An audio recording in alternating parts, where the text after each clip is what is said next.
This podcast highlight is brought to you by Mountain Tough Fitness Lab. When you think about those 1990s, early 2000 ministries, Man in the Mirror, Point Man, Promise Keepers, right? The enemy was passivity.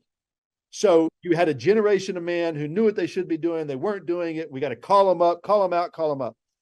Today, that's not the enemy. We have transcended beyond passivity, and we are in all-out ignorance.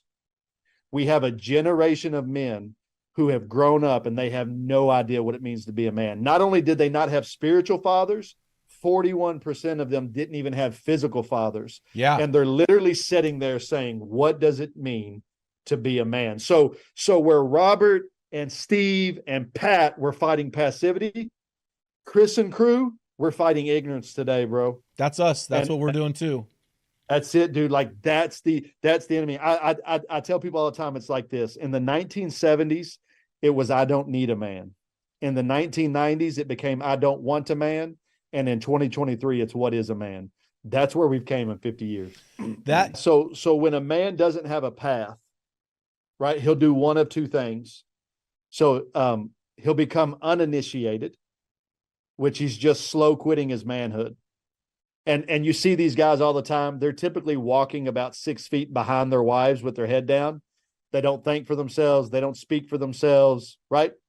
So they'll become uninitiated, or they'll go the other way and they'll become self-initiated, which is the Andrew Tates, right? If you don't have a cigar and if you're not sleeping with 4 chicks and driving a sports car, then you're not a man. Yeah. So these men are literally, we call it a masculinity fog. They're literally bouncing between this uninitiated and self-initiated and breaking everything in their path. So I drive a 1967 Ford Fairlane. I don't even know what that is. It's old. What is that? It's old as dirt, man. It's a 1967 Ford Fairlane. Hey, you'll survive an EMP, bro. Hey, that's EMP proof, baby. So my 10-year-old gets into the car one day and he's like, Dad, where do we hook up the Bluetooth? And I said, bro, there's no Bluetooth in here. Matter of fact, it's just AM radio. It's just AM radio. Yeah, what's this thing in the middle? That's called a stick shift. That's right.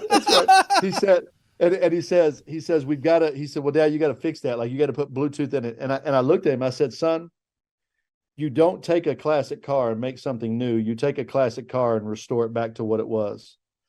That's what we're doing with manhood.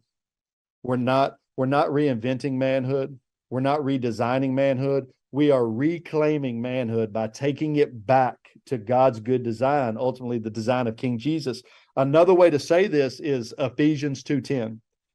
It says that we are God's handiwork or craftsmanship, depending on your translation. The Greek word there is poema. So it literally says, it's where we get our English word from poem. Yes. So Ramos, I want you to think about this, bro. This is wild. The Bible literally says we are God's masterpiece. Yep. Now, if you go to your great grandfather's house and you find a Rembrandt in the attic, if you take that Rembrandt and make it something new, you've just destroyed a $40 million painting. What you do is you take that Rembrandt and you take it to somebody that can do some restoration work and restore it back to what it was, so it's worth $40 million. Bro, we are telling men, listen, you are priceless. Sin ruined the masterpiece, right? We get it.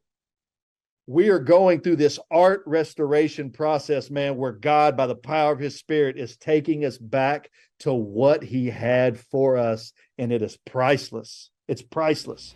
And to get men to come on that journey with you, bro, there's no greater pleasure in the world.